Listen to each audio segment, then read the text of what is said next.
Okay, so I'm working on a new e-bike. Actually, I've been working on it for a little bit. I've had it functional because it's mostly just the same parts from my old e-bike that you might have seen. But that bike kind of messed up. The frame was getting all bent in the back on the dropouts. It didn't have disc brakes, it just had the rim brakes, and the front ones messed up, so I was just relying on the back ones, and the pads were dry rotted.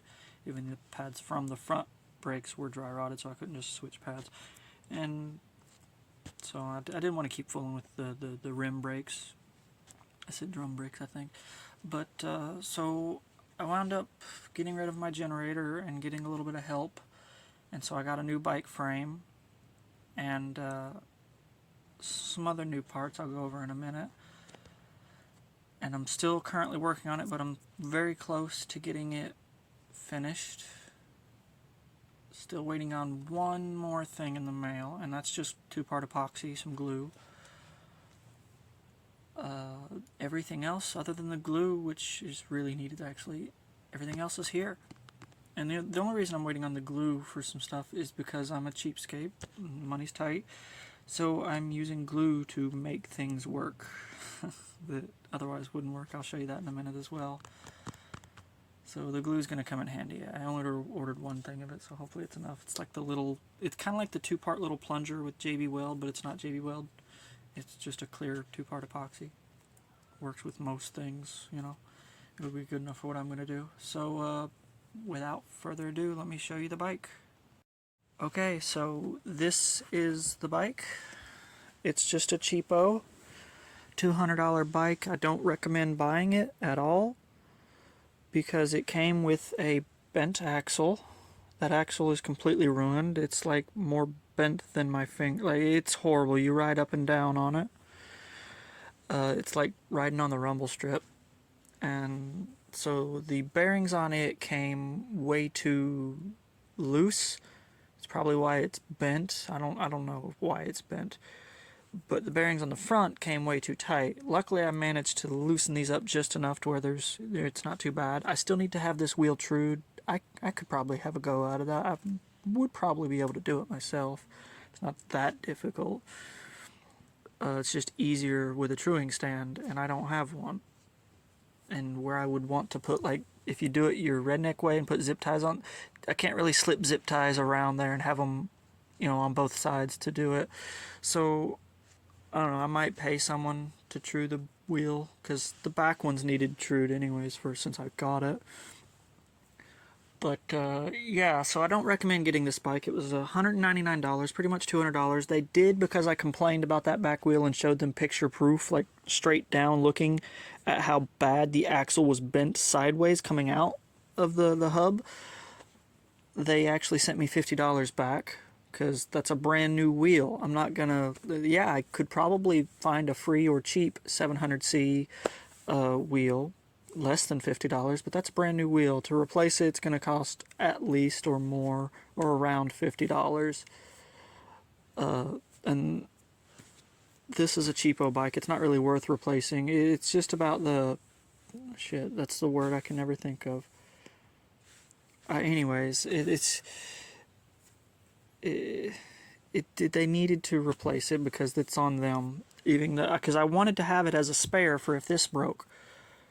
Even though I didn't plan on using it all the time, I just wanted that wheel as a spare for if this broke. So yeah, so I've got it pretty far along. I've been riding it and stuff. So let me show you. So I've got my old seat on it, which I love. I hated the other seat. I've got this on it. This is full suspension. I need to adjust that. It's a little too stiff. I want to eventually get a different shock for it. But, so yeah, it's full suspension. It's 700C, but I put my 26 wheel on it. And I kind of like it that with the 26 wheel on it. I put my kickstand on it because I love my kickstand. And I put this on it, but I can't put the struts and all that other stuff that I had before because this is a swing arm. So I can't have that coming down to here. But that's okay, because this actually mounts better on this seat bar than it did on the other bike. So it doesn't move, there's no wiggle to it. I don't need supports, and I'm not going to be putting as much weight. The battery goes here. Right now the battery attaches with bungee cords, and it's actually pretty solid. There's the battery. I actually wrapped it and did all the foam and everything. I'm not done making its case, but I was too cheap to buy the $30 case that fit it perfectly that's fabric. So I'm making one. That's not electric tape. That's fabric tape. Like, kind of like gaffer's tape, but it's for wiring harnesses only.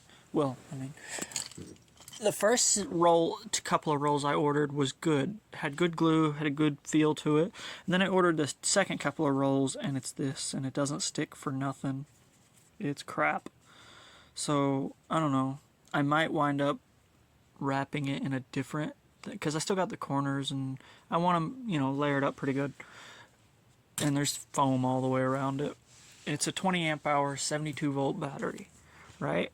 And so just came in the mail today.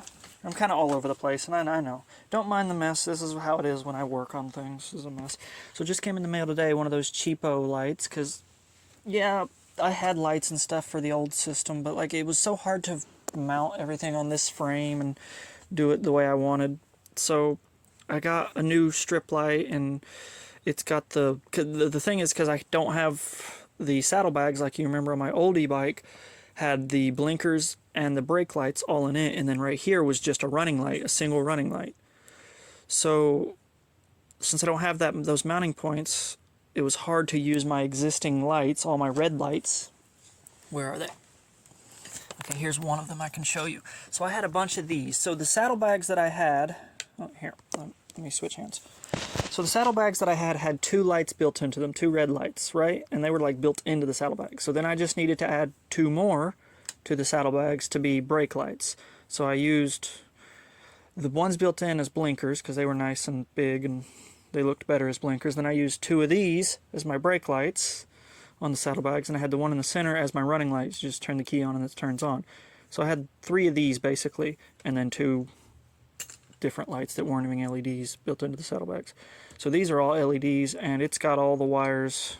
I think they share a ground and everything else is on the positive circuit, separate wire for all the other things, if I'm not mistaken. So it's running light, brake light, and blinkers. And I believe they share the ground, so then I just, you know, hook up the ground straight, and then all the rest of them go to switches. So it'll be like the blinker, you know, one side goes to, you know, one pole of the blinker switch, the other side goes to the other pole, and then from the blinker switch goes to positive. And the same thing with the brake light. So one side, it should just be one wire for the brake light. And that would just go into the brake lever, and then out the other side of the brake lever for the other part of the switch, and then straight to positive. Like I said, they should all just share a ground. I believe that's the way the wiring diagram worked. Let me count here. Ground, not counting that. Just going to randomly label these even though I'm not correct. Left blinker, right blinker, brake light, running light. Yeah, they all share a ground. So that's how that works. That's going to be pretty simple. I just put them in this piece of plastic or PVC tubing just because it was easier to mount them. They have the stick-on stuff, which I don't trust, and I don't really have a better way to mount them. Like, I could have just had a sheet of metal that bends around or something. But instead, I put 2 little holes in the plastic or the PVC tubing, zip tied it to that. And then I also put another little hole here so it's running back through, and that way it comes out more closer to center under here. And it looks a little better, and it holds it in there pretty tight. That way it wedges itself in there, you know? And I can always do epoxy or something in the end or something. The point to this is to make it to where if these go bad, I can just pop them out of this tube easily, put a new one in. Because these are like $5, $6 or so. They're super cheap, and I don't mind replacing them if they do end up going bad.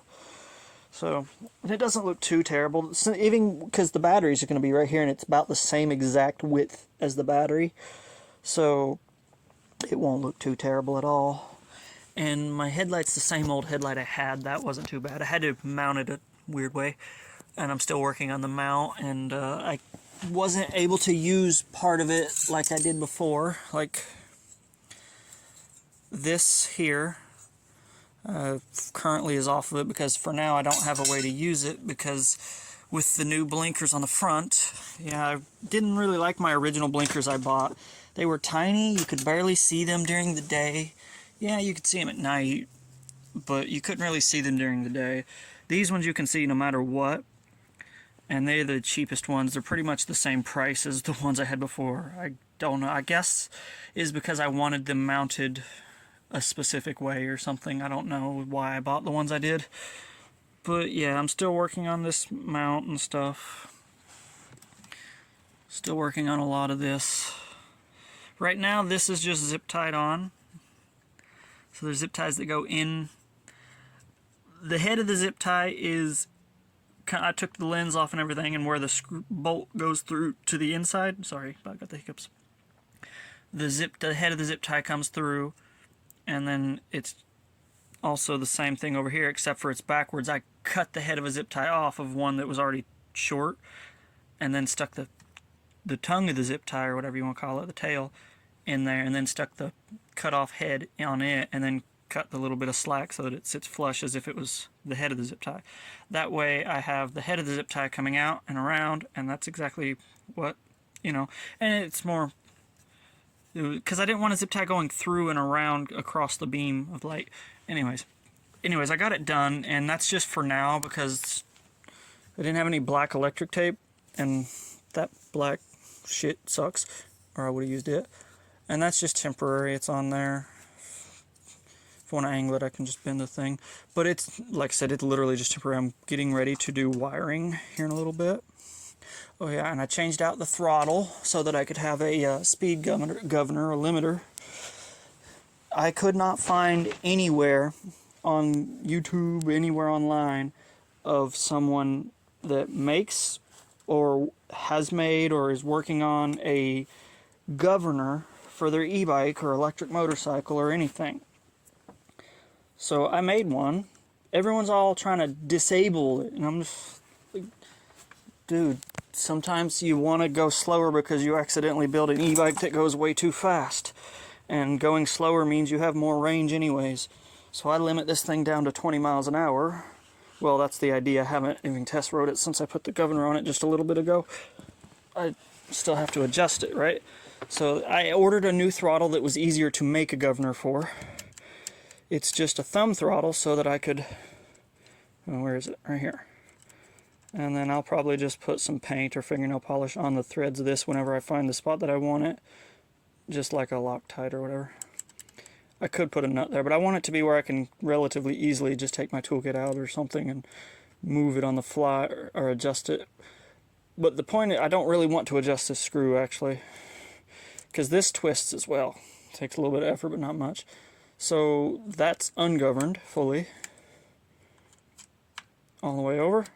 Governed. If that ever gets loose, I can just add a little spring or something coming from here to here or something to hold it over to where it stays governed. The idea is go test ride it, figure out where the position of this needs to be to keep it at about 20 to 22 miles an hour, give or take. And there we go, governed. And it's easily to undo if I need to. This is a 1500 watt system, so even if I govern it down to 20 miles an hour, I still have full capability of using my whole 1500 watts. I don't need it to go fast. I just want it to have torque so that I can pull that big wagon, that cheap, shitty wagon, full of garbage, groceries, whatever, So I used cruise control pulling garbage the other day. It's kind of heavy, and I set it at 20 on cruise control, and it didn't just keep like 8 or 10 amps, which that's what it is. In cruise control, it's like 8 or 10 amps, something like that. 8 to 10 amps. Under no load with no weight other than me and the bike.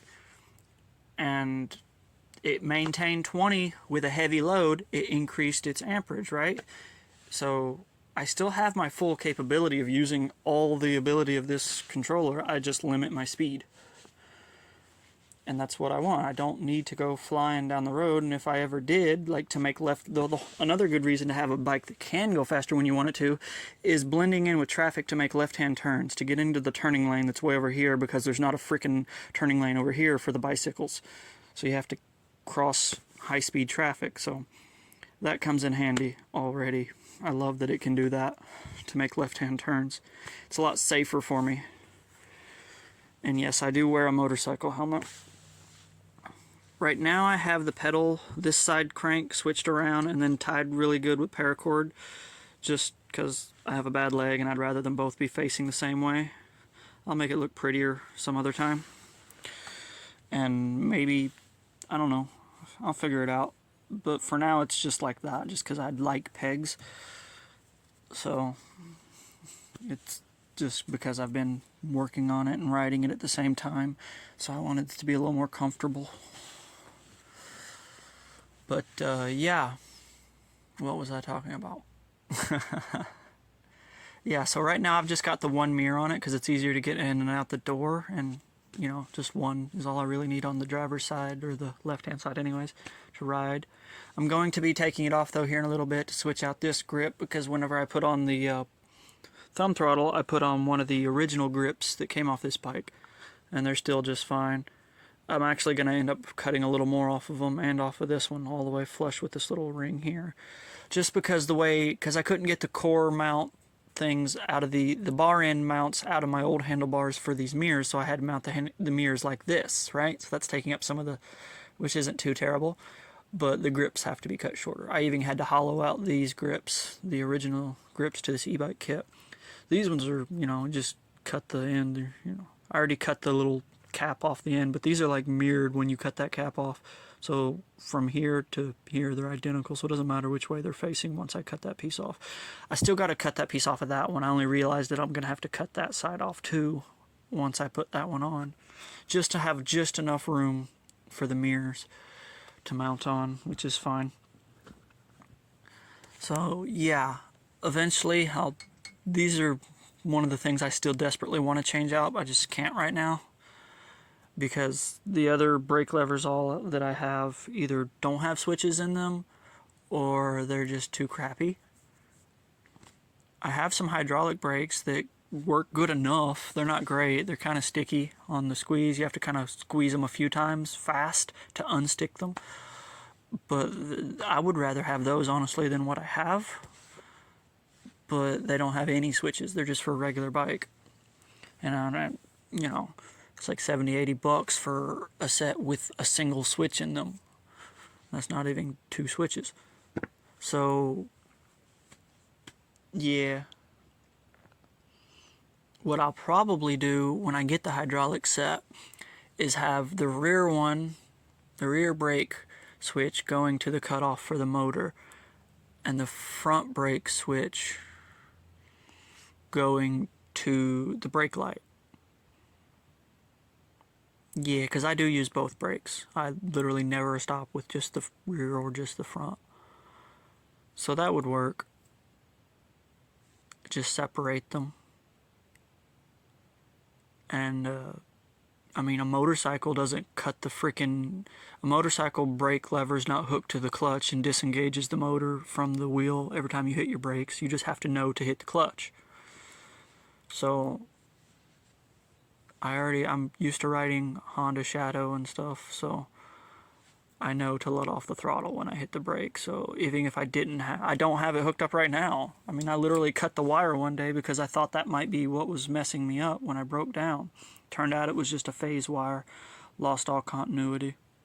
One phase wire lost all it was a little bridge I had before I did this and made it good.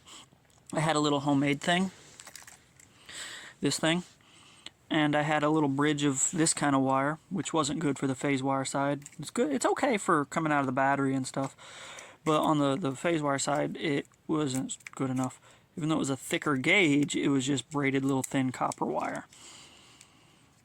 And so it was horrible. It lost all continuity, completely burned up. Even melted part of this plastic. That's right there where it did it. So, yeah. As it was losing continuity, I could go, not go, go, not go. It felt like I was regen braking. That's why I thought it was the brake lever thing or something. So I cut that wire on the fly, thinking that would fix it. Didn't. And then finally I figured out, I noticed it was that.